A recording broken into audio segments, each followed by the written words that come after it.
Jeremy Welsh joins us on Panthers TV with Jeremias Chimney Systems. And Jeremy, it's confirmed now you're back for a second year in Nottingham. You must be looking forward to August already. Yeah, sure. I hadn't really given it too much thought after the season. It's nice to you sort of decompress. Watched a bit of the first round of the NHL playoffs, but wasn't really thinking too much about it. And then obviously with re-signing and speaking with Omar and Gary this past week, I feel the fire getting going again. And when you talk about re-signing, obviously when you're on a university contract like you are, there is an opt-out on both sides. Now, the good thing for the fans to hear is that means you want to come back to Nottingham. And the good thing for you is that Gary wants you in Nottingham next year. Yeah, it's a strange business in that sense. You know, you sign 2 years and all of a sudden a lot of things change. Especially I signed that in 2020 and the season in school was canceled for that season. So the contract was two years ago. So yeah, it's great that we both sides were on the same page that we wanted to do it again, and both optimistic that it's going to be a better, more even keel kind of successful season, I guess. You mentioned more even keel successful season. Last year was, we'll use the word turbulent to say the least. Sure. A lot of change, but on a personal level, you had quite a lot of success on the ice, points wise. Despite the struggles and things the team went through, did you enjoy your first year in Nottingham, personally?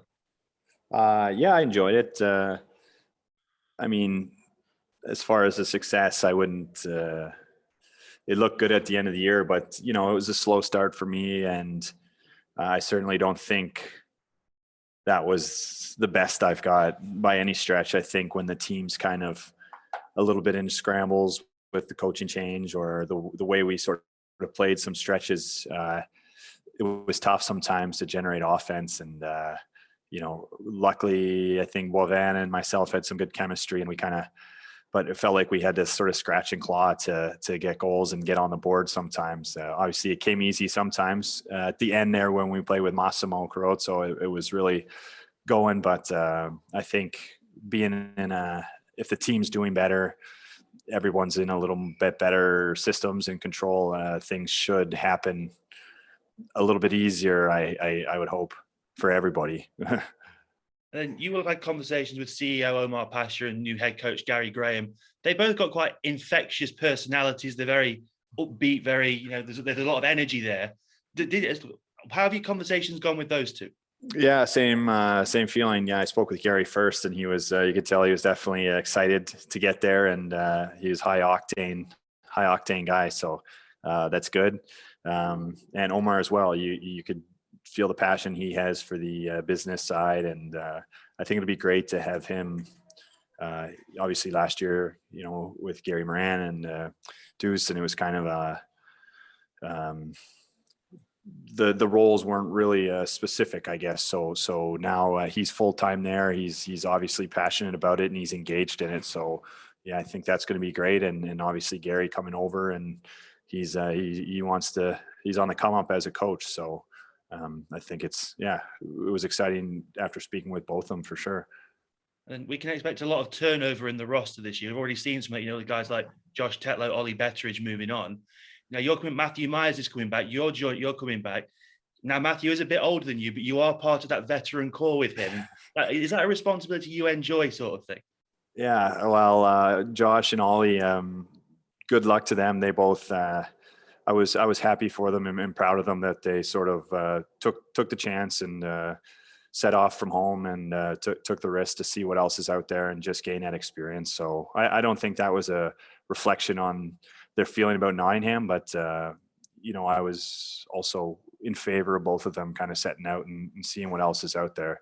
But to have Myers come back, obviously he's him and his buddy from Cardiff there are the all-time most games played. So his veteran presence, and he still just competes so hard, and for his age, he moves well. He competes hard, and he still gets around good, and he's a really effective player. So I was very happy when they said Mizey was coming back, for sure. And you would have seen last night that Luke Ferrara's joined the team as well. You played against him last year. You must have had him in your head feeding him on that power play on that side for his one-timer. Yeah, I actually I played with Ferraro in Krakow, so we played together for 10 or 12 games, and then maybe a round of the playoffs, and then we got split up. But so we did play together, so we're familiar with each other. And I was texting him today when I was at the gym, uh, and I saw Coventry's power play work off the side with a lefty, and Feds is in his shooting spot. So it was in my mind today, this morning, just thinking about it. Yeah, I was texting him. See, 75 days to go till preseason. You're already thinking about the season. That's good to hear. Well, as I said, just I hadn't thought about it once. So just with the contract and speaking with those guys, it gets you excited again. And then finally, we touched on Loughborough right at the start of this conversation. You had your experience of studying and playing last year, your first year of it. Loughborough is a very good university, Loughborough School of Business and Economics. How did you find, your first year studying there and, combining that with playing? Yeah, well, it's tough to get back into it. The first couple modules were difficult. Obviously, you hadn't been in school for over a decade, I guess. So if you don't use it, you lose it. So that was part of the big reason why I wanted to do the schooling, is just to turn the brain back on and be able to handle those kinds of computer tasks and reading. And we're writing a lot of academic papers, which was always difficult, even when I was an undergrad. But I really enjoyed it there. I loved going in and meeting the different students and hearing about their job and their work experiences, all successful people from engineering backgrounds, or they're already kind of mid-level managers or sales team managers. So that's interesting, just to sort of every fifth week, just get out of the hockey locker room, even though it's enjoyable, and you kind of just mentally, you're 1,000 miles away, you're dealing with different people. And it's whenever I would come back from those weeks, I was always recharged and reinvigorated a bit. I really love the school.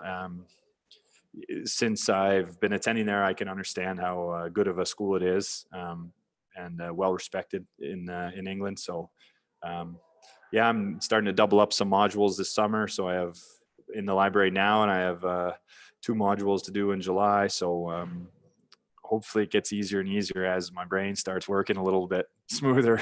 Yeah. And like we said, it's 75, 74 days until preseason, until training camp gets underway. Wow. It's something around there. It's coming soon. Is it just a summer of studying now, or have you actually got some time to have some time to yourself? Yeah, well, I mean, it's not like I'm locked in the library. It's just instead of just floating around and hanging in the park, it might have to do 2-3 hours a couple times a week. So it's definitely manageable. But I'm heading back home on the 16th, and then my girlfriend's meeting me in Vancouver. So we're doing a wedding in Tofino, which is kind of a beautiful little surf town on Victoria Island. So I think 5 or 6 days we're out there, and then we're back to Ontario for 10 days. Then I have to fly back for another module of school, but that'll be nice to get home, see my parents. My sister's got a new baby and my parents got a new puppy. So just kind of hang around home, and that's always a good reset.